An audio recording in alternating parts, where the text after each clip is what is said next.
kung ang bawat isla ay marunong magsalita, marahil ay may sarili itong kwentong ibubulong sa hangin. At ngayon, pakinggan natin ang tinig ng isla ng Olanggo, isang paraisong payapa kung saan nagtatagpo ang dagat, kalangitan at mga ibon sa isang himig ng kalikasan. Dito, bawat alon ay kwento ng pakikibaka at bawat simoy ng hangin ay paalala ng pag-asa. Ang Olanggo ay higit pa sa isang isla. Ito ay isang buhay na santuaryo, isang tahanang pinag-uugnay ng tao at kalikasan. Kaya halina, damhin ang katahimikan at hayaang ang kwento ng Olanggo ay manatili sa iyong puso. Ito ang isla ng Olanggo, tahanan ng kapayapaan at buhay. Hinahanap ang sarili, ngunit di nakakayanan sa ligaw na dinadaan. Bago tayo tumuloy sa paglalakbay, huminto muna tayo sa pantalan ng Santa Rosa, ang pangunahing daanan papasok sa isla. Mula Mactan, maaari kang sumakay ng tricycle o multicab patungong daungan ng Angasil. At mula roon, sakay ng bangka patungo rito sa halagang 30 o 40, depende kung estudyante, bata o regular na pasahero.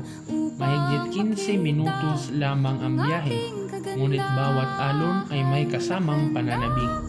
Pagdating mo, sasalubungin ka ng mga tricycle driver na may kasamang ngiti, handang maghatid saan man sa isla sa halagang 40 o 50. Tuwing linggo, nagiging masigla ang pantalan. May nag-iihaw, naliligo, nagtatawanan. Sa paligid, maririnig ang dagat at mararamdaman ang payapang hangin mula sa bakawan. Pantalan ng Santa Rosa, simula ng bawat paglalakbay, tanglawan ng ngiti at ganda ng Olanggo. Kada langhap sa hangin, pansin ko na Welcome to Asinan! malinis, halos puro polusyon. Tuklasin ang Asinan Eco-Tourism Park, tahanan ng katahimikan at ganda ng kalikasan. Walang bayad sa pagpasok, kaya't maaari mong dalhin ang sariling pagkain at namnamin ang simoy ng hangin. Dito lang sa Asinan Eco-Tourism Park. Sila husga. We love Olanggo! Dato ba sila?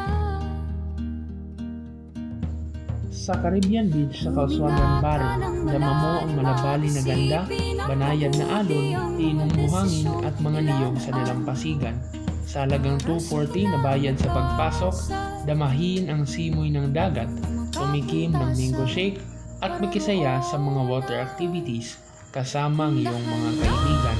Caribbean Beach, ang dagat ang iyong pahinga. Ang paghapay,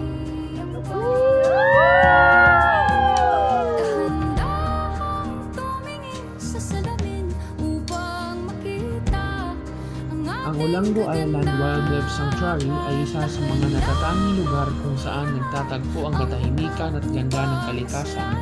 Bago tuklasin ang lugar, kailangan mo munang dumaan sa isang maikling orientation, paalala na maging responsable at tumulong sa pangangalaga ng likas na yaman ng isla. Dito, libo-libong migratory birds mula sa Siberia, China at Japan ang humihinto upang magpahinga sa kanilang mahabang paglalakbay. Noong panahon ni Pangulong Corazon Aquino, opisyal na idiniklarang protektadong bahagi ng Olanggo ang lugar bilang pagkilala sa kahalagaan nito sa mga ibon at sa ating kalikasan. At para sa mga estudyante, may discount sa bayad sa pagpasok, kaya't hindi lang ito masayang bisita, ito rin ay pagkakataong matuto at mapalapit sa kalikasan. Kung gusto mong damahin ang simoy ng hangin, pagmasdan ang mga ibon at lasapin ang katahimikan ng paligid, ang Olanggo Island Wildlife Sanctuary ay isang lugar na tunay na kaibig-ibig balikan.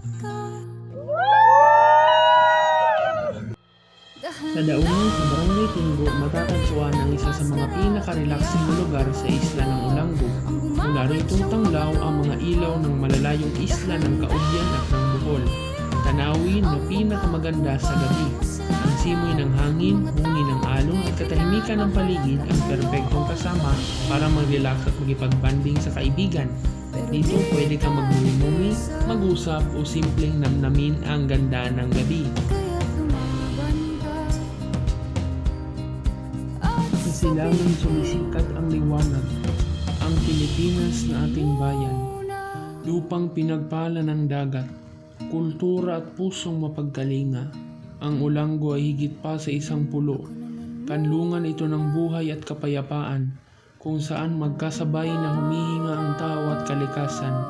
Dito ang payak ay marangal, at ang katahimikan ay tula ng dagat. Mahalin ang Pilipinas, mahalin ang Olanggo.